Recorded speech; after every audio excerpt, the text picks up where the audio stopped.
This is brand new, hot off the press. Hot off the press news from New World. Introducing our in-game store. We're releasing our in-game store today for alpha players to test content and provide feedback in preparation for our August 31st launch. The store will allow in-game purchases for cosmetic items outside of our deluxe edition and pre-order bonuses.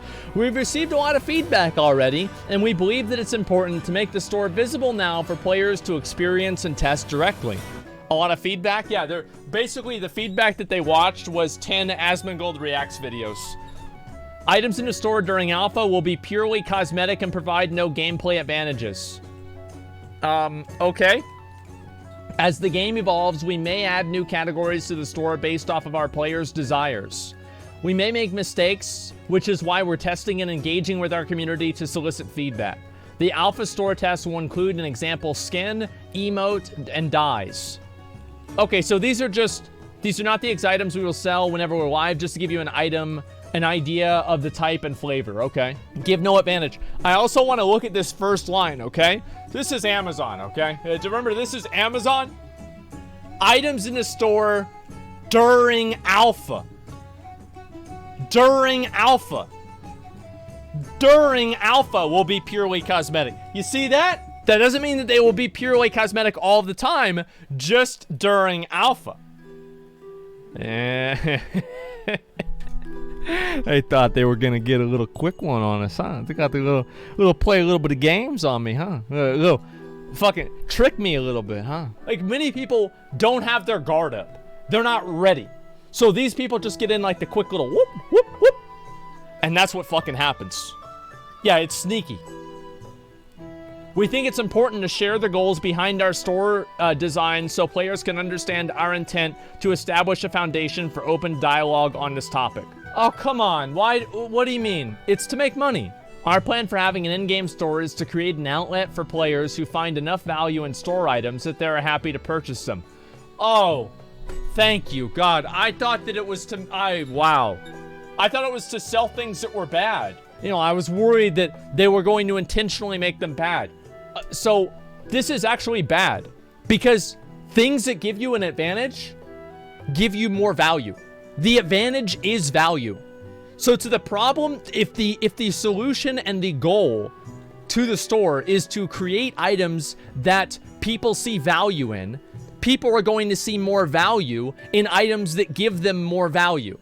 So this creates a paradox where you are just going to make items in the game that save people time. It's like boosts. Like, it's like the boosts in TBC. Like, that's why people buy them, is because it saves them 100 hours. That's massive value. That's more than 50 cents an hour. Of course, people see value in it, but it's your responsibility as a developer to not do it. Our plan is not, and never will be, to create a feeling that store items are necessary to enjoy or compete in the game. We have 3 main goals for the in-game store. Money, cash, and monetization. I think those are the 3 different things that they're trying to go for. We'll see which one of those they're able to hit. Empower expressive personalization. Oh, great. The cosmetic items sold in New World are built to provide additional opportunities for players to shape their characters. Releases will showcase new dyes, apparel, and weapon skins for players to customize their character, as well as themed decorative furnishings and additional house pets players can purchase. Cosmetic items will not provide any perks or boosts to stats. Okay. I mean, cool. Like, I think everybody expected that. If they're cosmetic, by definition of them being cosmetic, that means that they're not going to provide a boost. This does not make me, like, it's like water is wet. Yes, we know that. While the in-game store will provide additional opportunities for customization and feature unique cosmetic items, there is a wealth of visually diverse in-game loot for players to discover and earn across Eternum, at the same level of aesthetic quality with items found in the store. This is a subjective statement. Our goal is not to make the cosmetics offered in-store better, but different than existing gear. We understand players work hard to get their gear and have no intention of diminishing the value of their favorite pieces. Often, the store items are additive for role players and players who like to change their appearance frequently. Below are some examples of gear found in-game versus purchasable in our store. I think this is fine. I mean, this as an in-store example is not really that bad. At launch, we'll offer themed cosmetic items across a variety of categories visually on par with our in-game gear, such as themed apparel and weapon skins, themed skins that can be applied to existing apparel or weapons to change their style, housing decor and house pets, decorative home furnishings, and fun pets for your home. Wow. I'm glad that they had fun there because I wouldn't have known that if it was or not. Emotes, new ways for you to express yourself through dance, gestures, and other unique animations. That sounds fine. Yeah, that's fine. Dye packs. While many vibrant pigments are available to harvest to create dyes, additional colors will be available in the store. Company crests. New designs will be available in the store to personalize your company's insignia. I mean, like, obviously all of this stuff kind of sucks, especially if a lot of these things are only available with a microtransaction. I think that's what really sucks. The last line, we won't consider selling anything other than cosmetic items until 2022 at the earliest. When does it come out? It comes out in August, so September. September is the 9th month. That's 3 months. 4 months. Yeah, technically it would be 4 months. Yeah, 4 months after release. Oh my god. Oh my god. At the earliest. Let me read the rest of the post, okay? Maintain a level playing field. The in-game store content will not give players an advantage or PvE or PvP gameplay. Our goal is not to provide anything that players will find to be pay to win for in-game store offers. Well, of course that's not true. Because the examples that you used were pay to win. Yeah, until 2022. Yeah, that's not gonna happen until 2022. It's like, this is their view on an advantage. Like, for example, they gave 2 examples of the first post. The first thing that they said was a level boost. A level boost is an advantage in PvE because you can level faster. You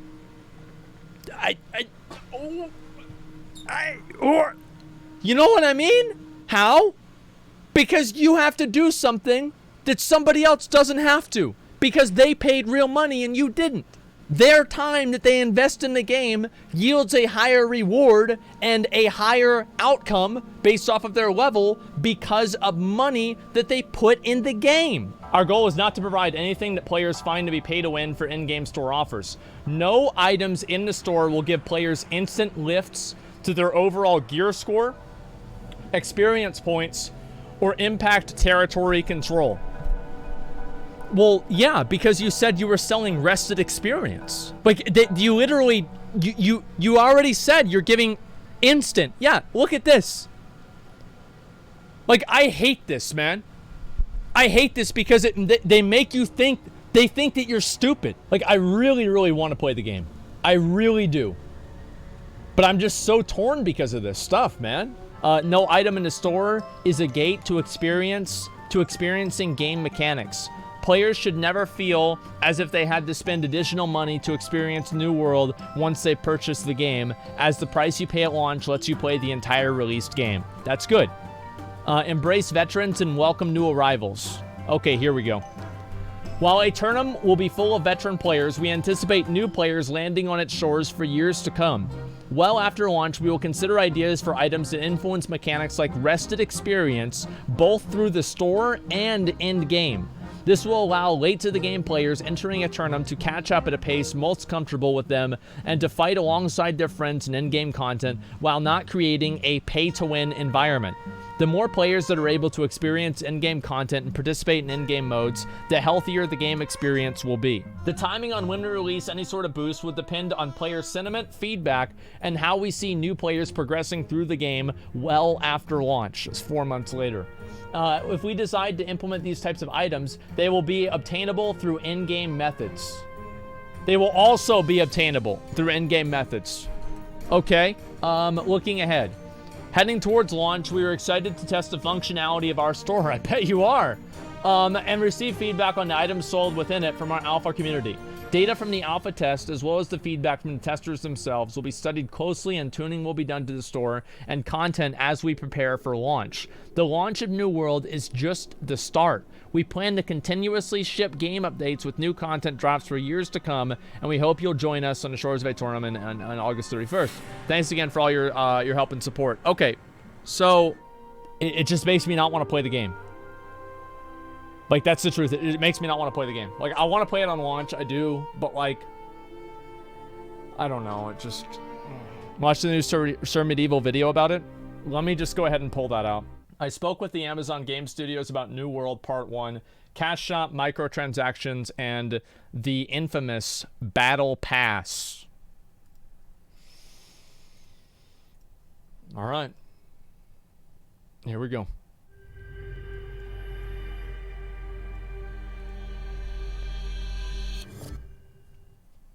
What's going on, folks? My name is Sir Medieval, for those of you that don't know me. And last Friday, I was lucky enough to sit down and have a virtual private conversation with multiple members of Amazon Game Studios about New World. All right, this included Scott Lane, the game director, Richard Lawrence, the studio director, and Greg H., the creator relations manager. We talked about a lot of different topics, but the hottest and first one we dived into was the microtransactions and cash shop situation, and the recent idea of a battle pass. One of the reasons they like the battle pass is because they feel like it represents a way to earn in-game as well as out-of-game. So for like their free version, if there are players that elect that they don't want to ever spend money past the buy-in price, they would still have a way to earn those cash shop cosmetics in-game just by playing the game. So if you're somebody that plays 8 to 10 hours a day, then more than likely you'll hit all these brackets no matter what. And they did tell me that these quality of life items that they are considering might be inside the battle pass too, but both the pass and the items would not arrive early on. These are things that would be months down the line, more than likely when the majority of us have already reached max level, and they would be of no more use to us. I do kind of concern myself with that, and here's why I think it's a concern, is because at that point, it's always bad for you to create a verifiable point of difference of this time in the game is worth this much money. Because once you create that metric, everybody scales everything off of that metric. It's the same as WoW tokens in WoW. Like, everything is scaled off of the value of WoW tokens and its relation to real world money. Which one thing we absolutely 100% did agree on is that they shouldn't be something that would be in at launch. Yeah. Their goal is just to do the testing right now, and they do have a statement on this coming very soon for the alpha players, I believe, as well as the testing itself of the monetization methods. But they're very open to adapting and being receptive according to our feedback, which they've always been extremely receptive to player feedback and made a lot of changes because of it. Now, I will be giving feedback on these monetization systems on the inside as well. For those that don't know, I did rack up about 1,300 hours between Alpha 2 and the preview. I did rack up a couple hundred in the first alpha, but I didn't play it that often, probably about 200 to 250. And for the third alpha, I have been in for a little bit. And I'm probably going to be on my way to 3,000 plus hours by the time beta comes out in July. But even so, there's already people with 3,000, 4,000, collectively that many hours already, and I just say mine because I want people to know that this is not just a one and done situation. This is a... Yeah, so this guy, I mean, I'm glad to hear this, right? Because this guy clearly has a vested interest in the game. He clearly wants to play the game. Yeah, this is an addicted Andy. Well, good. Those are the people that I want going to bat for me. What do you think? I want Bill, who's got 8 kids and 9 jobs? No, Bill doesn't give a shit. I want the guy that's put 1,000 hours into a fucking alpha. Game that I've dedicated a lot of time and effort to, and everything that I say, it's going to be for the preservation of this game. Not every MMO, past or future. New World is my main concern. So they made it clear during their statement that if they build the battle pass, it'll be around items that a high-end player would already have. In addition, I would assume, to the cosmetics and things of that nature. Depends on what that means. For the less dedicated player, they'd be able to buy these quality of life items to offset the lack of time, and give them an opportunity to stay in league with everybody else. Now, one of the first things I wanted to ask after this, and we didn't stay on the topic for that long, was I wanted to know what they had spent already on the development for New World. So not counting marketing or anything like that, just development cost alone and their team size. Now outright, before I even asked the team size, they told me they have over 200 employees over there. Jesus, I couldn't get an exact number on the spending, but they did say it's a lot. And I would not be surprised in the slightest if it was 150 million or way more. Now my thing is, we know that they have to make money. One of the next things they said is that they do discuss this stuff internally. They do not want to become a company that ends up nickeling and diming for literally everything. And I went over... Well, who wants to say that they do? I mean, like, there's nobody that's going to say, like, yeah, well, we want to do this. Like, of course that's not what they want to do. It doesn't mean that's not what's going to happen, though. Some of the stuff that people would never want to see. No bank, no inventory expansions, no way to purchase in-game currency with cash shop money. People would absolutely not want to see anything like that. And one of the things they did say, which I totally understand, is that even though they're underneath Amazon themselves, they still have to show an independent profit as a business. But even with that, they say that they have no intention of removing value from the game so that players will feel more incentivized to swipe their credit cards. And after the entire conversation, I mean, that's kind of what they did, though, right? Because they already did that with the Rested experience. Because Amazon, a few months ago, they nerfed the Rested experience, and then then after that, they said they were going to add it into the store. So that's already something they did. And the fact that they are both developer and publisher at the same time is a powerful combination that should always be taken into account, because we know exactly what can happen when developers and publishers are two different entities. Now, around this point, you might be asking me, but Medieval, what if we start out strong, it's just buy to play and cosmetic only at the beginning, but somewhere down the line, whether it's 6 months or 2 years, everything gets reneged on and turned into something we fear the most. Exactly. And I would say, what's stopping that? Not a damn thing. That's a very good point. But I know myself that after years and years of searching on the sidelines for a decent MMO to call my home, I would rather enjoy it and fear that possibility from the inside as opposed to repeating this bullshit cycle yet again and waiting on the sidelines for years for something that might never come. And that's that's the way I feel too sometimes, right? Is like, it's just been so long that people haven't had like a good MMO to look forward to. Everybody just wants to play it. We just want to play a good game. Like, just please let us play a good fucking game. That's the way you should feel? Yeah, I think that's the way a lot of people do feel, man. Like I said, I've already got all those hours in this game, and we haven't even got to beta yet. If I were to accumulate 4,000 to 6,000 more hours before this stuff got reneged on, if it did, that would still be 100% worth it, especially if we go by the dollar per hour ratio. And also, they've already seen firsthand what happens when a community is not happy with the system or upcoming plans. And like, so it's basically like, just enjoy it while you can, and whenever it dies and they add in the stuff, who cares? Like, that's pretty much what he's saying.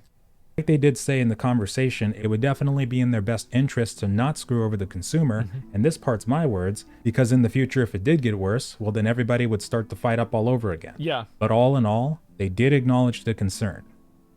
The conversation did move into the fast travel portion. I said specifically that if it is Azoth that they plan on selling directly, because they're still in the planning phases, that perhaps it could be a token instead. But that way we don't see it as a currency you can buy outright, and it should still fulfill the same purpose.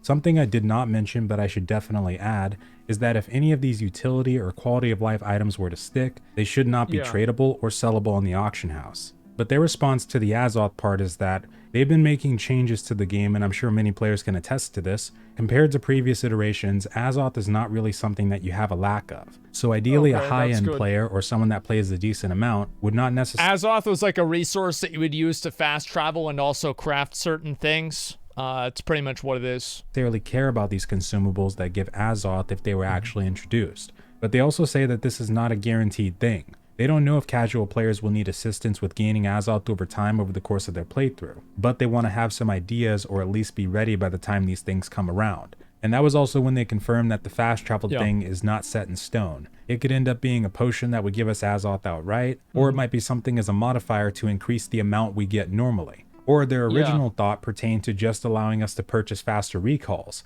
also known as bypass the cooldown on our innkeeper and house travel cooldowns. And that's a recurring theme with the quality. Yeah, it's like buying a reset for your Hearthstone. That's pretty much what they're saying. Of life boosts as well. They have no intention to do anything that would outright give you these levels. We would still need to do the content just like everybody else. Which they also didn't say what percentages they might be, but I would personally say that if we had to have them, around 10 or 20% would be pretty fair, or around that at the very least, since we already felt the 10% XP buff before they made changes to the PvP flagging system. And I actually did talk about other ways to introduce these boosts organically into the game. So like the double experience events, triple experience events, holiday events, stuff like that I did mention. But overall, the point of these public statements they've been making is because they wanted to be transparent about what they've been thinking long-term as well as short-term. And like for the Rested Experience thing, one thing I wanted to correct is that people were worried that they've been taking the value out of the game to resell it to you later on in the form of microtransactions or maybe cosmetics. One of the examples of this was the Forge and Fury patch notes where they made a few nerfs to the Rested Experience system, like changing when the Rested XP starts accumulating. Well, that was actually rebuffed in this most recent patch. If you look at these side by side, they rechanged the grace period before the Rested Experience starts to generate, raised the cap of the total Rested Experience, and now allow it to work on all sources. They did decrease the rate at which it's gained though, but overall between the two sections of notes, I would call this a buff. And for the cosmetic side, they've been making a lot of changes to the visual aspects of the gear. They've introduced new gear sets that are unique to obtain, like for Outpost Rush, expeditions, and updated visuals to a lot of gear sets that are obtainable through player versus environment and crafting. So to be honest, in my opinion, first and foremost, these are all mostly just extra ways for them to make money. But they are definitely adding that value aspect on top of this so that players are not at the mercy of the cash shop, which is much better than we've seen in the past. And we've already seen examples of really good looking gear sets in their newest announcements, and as I said, the concepts they showed me of some of the upcoming stuff, this is not going to be a game that shall not be named situation where we go through the majority of our playtime looking really bad and have to spend money to look good again. But for the quality of life, these appear to be the only things they have in mind right now. But they did make sure to stress again that none of these items would be seen in the immediate future. They've got a development plan laid out to around Christmas already, they've said, but their main That's basically whenever they said they were going to add the potentially microtransactions afterwards. I don't know, man. I don't know. Why are we pretending like people that buy boosts and Hearthstone resets at a rate of gain X currency are poor people with jobs that don't have time? We all know that it's whales that play 12 hours a day and spend thousands of dollars on this kind of crap. No, you're totally right. I mean, most of the people that buy this shit have tons of fucking money and tons of time. Those are the people that are playing the game all the time. That's why they see value in it. Like, yeah, you're totally right. Like, I don't know how many people I know that play WoW 10 hours a day and buy WoW tokens constantly so they can buy even more stuff in the game. Yeah, it's like this weird idea that it's some guy that only has a little bit of time to play and then, you know, you're adding these microtransactions in to help him. I don't even think that's the main audience for these things. I think for a lot of cases, it's people that play the game fucking constantly and they want to get every advantage that they can because they're power gamers, right? That's what they are. And like, it's a term. Like, these are the people that are going to play constantly. They're going to invest money into the game. They're super serious. Main goal right now is just to look for feedback. So I would say we probably wouldn't see a mention or anything related to quality of life until January or spring of next year. By then, the majority of us will already be capped out and probably not care at all, as long as these are things that don't affect the gameplay experience drastically. And that's after we've given them all of our feedback, which I highly encourage everybody to do. And me making this video is not trying to tell people that have already canceled their pre-orders or written off the game entirely to reverse their decision. I would rather you be influenced by yourself and yourself alone. Listen to all the details, do your own research, and make up your mind accordingly. And also, we are completely able to refund our purchases all the way up to beta, and that's on the Steam side. So if you're on the fence, wait for reviews, wait for live streams, make your decision based off that, and give feedback on what you would and would not be okay with seeing. But overall, that's the gist of the MTX portion of the conversation that I had with Amazon Game Studios. After that conversation, I do feel much more at ease of where they're going to go with this situation. They strike me as people that have a really big care for the quality of their game. So there's a lot of people that feel that way. I'm sure that they care. Like, here's the thing, is that the devs, like, no, you guys got to understand. Like, the devs care. Like, the people that he was talking about aren't lying to him. Like, they're not lying at all. Like, these people are really... like, they really love the game. Here's what happens, right? Is so, like, you have the guy at the top who doesn't even know what the level cap of the game is. And he sends down marching orders for this game needs to make this much money and sell this many units. And then the developers have to scramble together to find ways to meet those demands. So it's not the developers that are the bad guys. The developers get it. They understand as well as we do because many of those people grew up playing games and they don't want to be in this situation, but it's just the way gaming is. And that's the truth. It's the way gaming is now. So it's like they either don't have a job or nothing. Take of that what you will. Buy the game, do not buy the game. That's completely your choice. Yeah. And either way, thanks so much for watching. Leave your comments below and I'll catch you next time. The store ruins the entire fucking game. I mean, here's the thing, is like, if it was up to me, I would have no store. Like, I don't want a store at all. Like, just make a game, let us play the fucking game without trying to nickel and dime us. Like, absolutely. Asmongold, shocked that companies want to make money. Epic Infinity, I actually have a great quote. I have a great quote for you, Epic Infinity. This is written a while ago. It's actually a really, really good article here, or a twit longer here. You can read. It's actually very smart, and the person that wrote it is a real genius. Companies don't have to do this.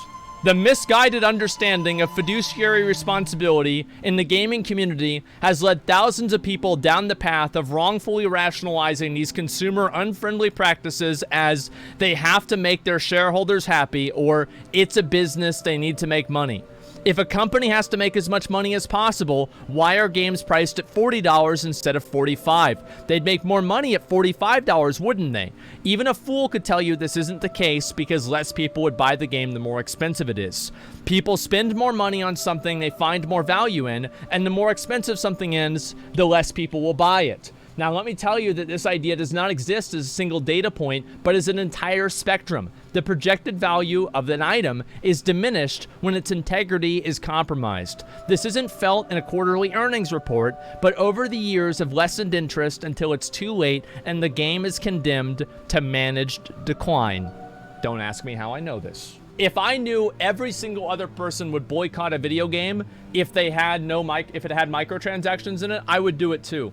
But the problem is that there's always going to be scabs. There's always going to be people that will just play the game anyway. As I've said before, every single gamer boycott is 1 3-minute cinematic from being over. Putting an average 40k viewers, what the hell are you talking about, bro? Big dick energy, stop being so unconfident. Bro, thank you so much. But please, man, look at the fact that I have hated store mounts for years. I have complained about store mounts for years, and then people keep buying them. They keep doing it. Nothing changes. Nothing is different. It's always the same. So you gave up. At a certain point, yeah. Why keep beating your head against a wall if the wall's not doing anything? Why? Like, what's the point? You see what I'm saying? Like, how long do you beat your head against a wall until you think to yourself, hey, maybe I'm just giving myself a headache? It's because yours out of feedback, they had to release a statement. That's you having an impact. But it's not me having an impact. Who cares if they put out a statement? What do you think they'd rather do? Put out a statement or change the game? Yes, Scott. Go write up something for those nerds that are pissed off on the internet. Try not to get them any more angry, okay? All right, cool. Yeah, see you later. No, we're not changing anything, man. Fuck them. That's what's happening. Keep calling them out and they'll change it. I guess I'm just so... I'm so demoralized because of what's happened in WoW. Like, Burning Crusade for me was like the last straw. And I'll be honest, it was like the last straw, man. And to see... I'm a beaten dog. Yeah, it's like to see Blizzard try to monetize, and like the worst, you know what the worst thing to me about the Burning Crusade thing was? The fact that they used the Illidan prepared line to sell microtransactions. That was just so... It just made me feel bad. You know what I mean? It just made me feel bad. They know most people don't care. That's the reality, guys. The reality is that we are the minority. The reality is that you will find people that will try to look on the bright side of this. Their goal will be to look on the bright side. It has to be the developer. If we can't convince the developer to take this out of the game and not have this in the game, then the consumer cannot convince anybody. The consumer can't do anything.